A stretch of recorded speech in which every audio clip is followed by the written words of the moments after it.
días. Antes de comer, en mi pueblo se dice buenos días, aunque son las 3. Todo el mundo a su sitio, a comer. Vamos a hacer una bendición. Silencio, silencio. Silencio. Yo os explico la bendición en 10 minutos y no. Vamos por la vía rápida, que el pueblo tiene hambre ya. Bendícenos, Señor, y bendice estos alimentos que vamos a tomar, tú que vienes y reinas por los siglos de los siglos. Buen provecho. A veces las coplas suenan y ensalzan esta comarca.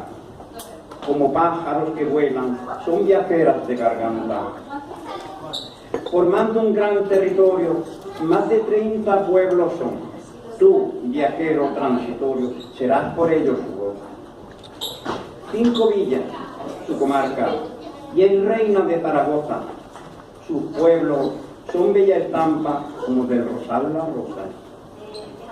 Habría que ensalzar a Sos, del rey católico dicen, donde vio la luz y el sol su paisana más ilustre.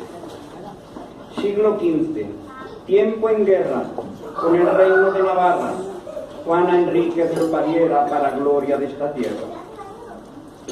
Nacido en un 10 de marzo del siglo XV se cuenta, sus familias son losadas para regocijo y fiesta. Por ello lleva su nombre y este pueblo está orgulloso, por y para el rey escoge lo de Sos del rey católico.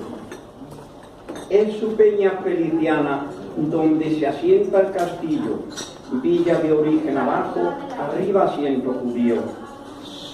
Sus bellas casas de piedra, con aleros y maderas, escudos nobles, vidrieras y empedradas callejuelas. Tu historia perdurará donde llegue la memoria, por tener nombre de un rey, por orgullo y por su gloria. Por partido judicial tienes a la bella Egea, donde se hace oficial cantar su bella manera. Cantaré a las 5 villas, sea en jotas o en canciones, su canto me maravilla. Pido nota y llego a soles.